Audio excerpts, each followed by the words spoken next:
Welcome back to my channel রয়েছে ছোট্ট kitchen. তো আশা করি তোমরা সবাই ভালো আছো আর আমিও খুব ভালো আছি। তো সবাইকে জানাই গণেশ চতুর্থীর শুভেচ্ছা। তো দেখো আমি পুজোয় বসবো বলে সব কিছু রেডি করে নিচ্ছিলাম। তো 3টে পান পেতে নিয়েছিলাম। তো তারপর দেখো আতপ চালটা হলুদ দিয়ে গঙ্গা জল দিয়ে মেখে নিয়েছিলাম। তো তারপর চারিদিকে গঙ্গা জল ছিটিয়ে আমি শুদ্ধ করে নিয়েছিলাম।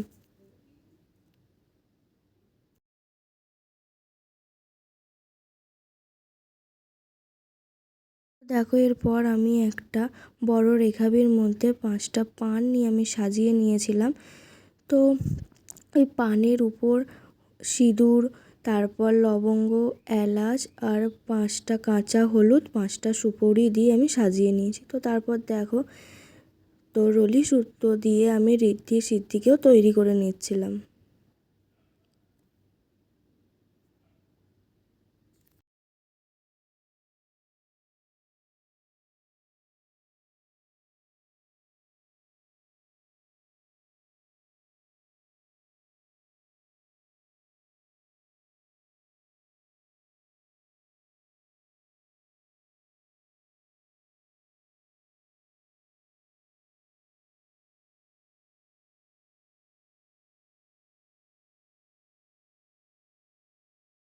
তো আমার তৈরি করার ইতিহাস সিদ্ধিকে হয়ে গেছে।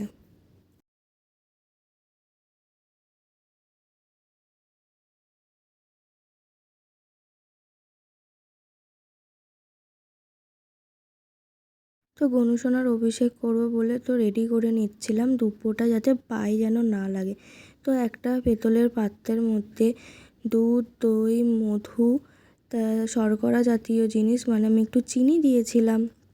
তারপরে আর একটা পাত্রের মধ্যে আমি দেখো তো গঙ্গার জল, গোলাপ জল, আতর, অগরু সব দিয়ে গনুসোনাকে আমি অভিষেক করে নিলাম। তো সেই জলটা গোটা বাড়ির মধ্যে ছিটিয়ে দিতে হবে।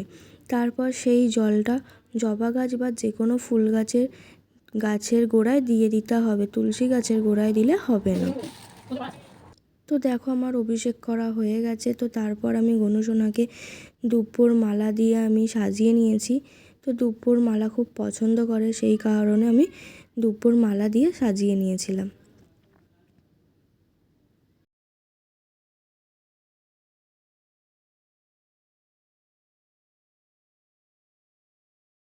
গনুসোনা যেহেতু কর্পূরের গন্ধ পছন্দ করে বলে আমি চারিদিকে কর্পূর ছড়িয়ে দিয়েছিলাম। তো দেখো তারপর আমি আবার একটু গঙ্গা জল ছিটিয়ে নিয়েছিলাম। তো তারপর আমি আরতি করে নিচ্ছিলাম।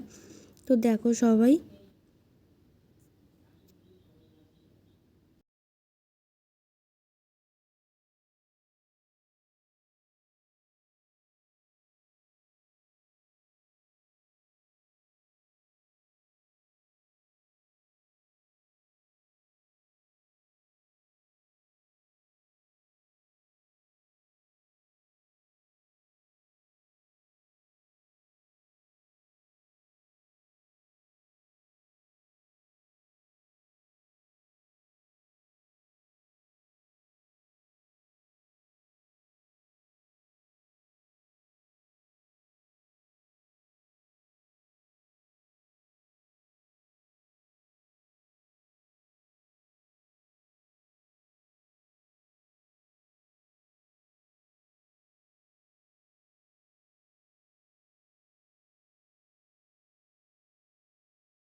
তো দেখো এরপর আমার আরতি করা কমপ্লিট হয়ে গেছে।